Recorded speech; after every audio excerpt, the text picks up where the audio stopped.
Good morning. It's early. It's about 9 o'clock in the morning, and I am out front today. Welcome to my channel, My COPD Life. Today, I wanted to discuss something that can happen because of our inhalers. Shoo, it's already hot out here.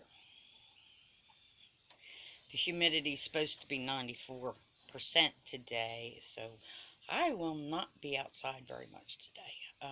But anyway, what I want to discuss today was what can happen when you don't clean your inhalers.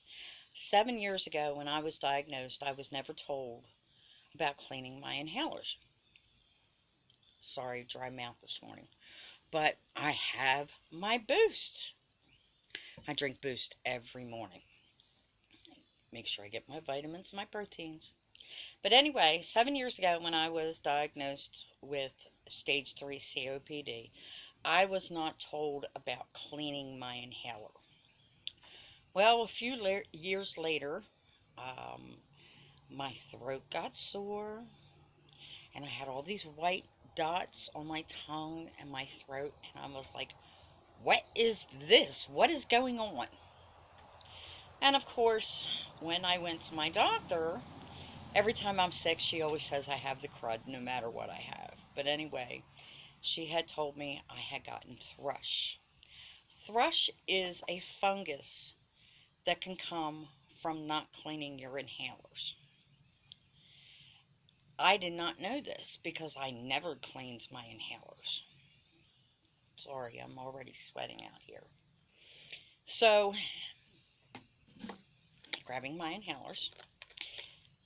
This trilogy cannot be cleaned. It is disposable, and once you flip it back and expose your powder that inside, if you clean it and anything gets in the powder, it won't work. Okay? And thrush mostly comes from steroid inhalers. But I got my thrush from using this.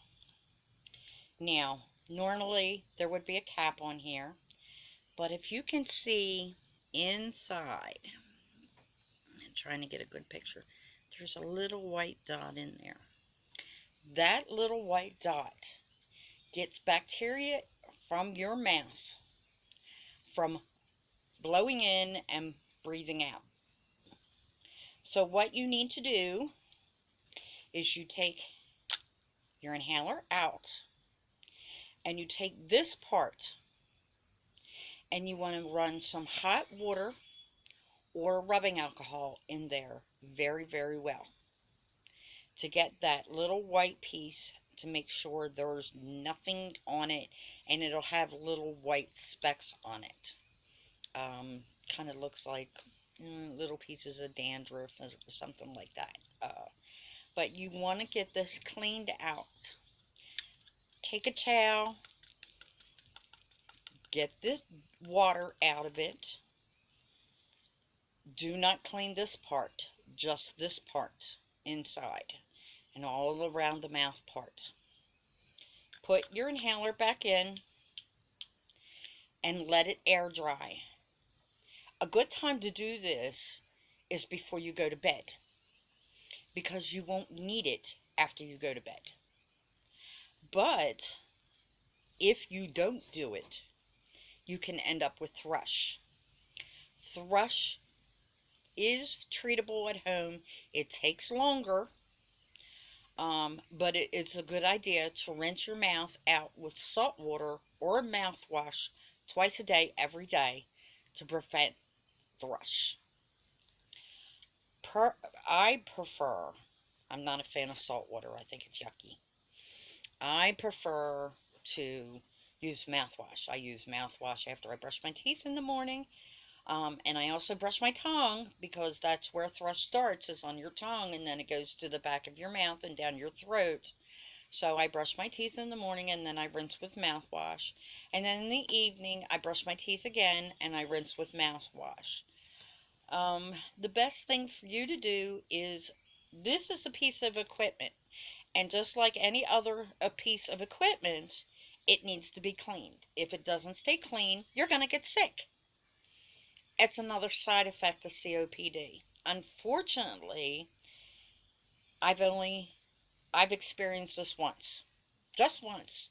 But it's one time enough that I don't want to experience it ever again. Excuse me, I need a drink.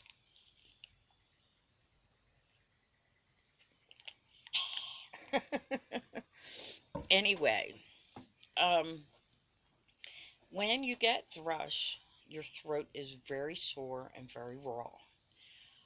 It is best to go to the doctor to get an antibiotic. So, that's my tip for today. I have already changed the sheets on my bed because I have a dog named Maddie, who is an American Staffordshire Terrier, and she likes to sleep under the covers. So I woke up covered in dog hair this morning, so I stripped my bed, and I have started growing watermelon and tomatoes outside, and they're in pots because our ground here is very, very hard, and it's too hard for me to dig. And I'm not a big garden person anyway. But so I watered my plants that I have. I have three spider plants, and I have one philodendron down here, and I have a scheffeleria out here, and I have one, two, three tomato plants, beefsteak. I hope they grow. And I have four pots for the sweet baby watermelon. So I've already done that, and I filled up one, two, three, four, five hummingbird feeders. I love to watch the hummingbirds. And I have swept my floors, ran the vacuum, cleaned the litter boxes, fed the dogs, and fed the cats. It's not going to be a big day for me. I already know that. With the humidity is going to be 94%, and it will affect my lungs if I stay outside too long. So I'm not going to do that today, especially when it gets to be after 11, 12 o'clock, and up until about 5 o'clock. It's really rough. But I just wanted to get on here today and let you know about thrush and how to take care of it. It's Father's Day weekend, so I hope for all the fathers out there that you have a wonderful day. Personally, we are not doing anything. It's just me and my husband. And my husband, his disability is so bad that he barely gets out of bed. And he's been dealing with it for 20 years. His spine is deteriorating. He's got degenerative disc disease. So we will not be doing anything out this weekend. But for those with dads, please make their day enjoyable and make sure you recognize them because it's important. I hope you all have a great weekend. I hope this was helpful, and I hope to see you next week. Have a good day. Stay warm, but don't overheat yourself. And take care. Bye bye.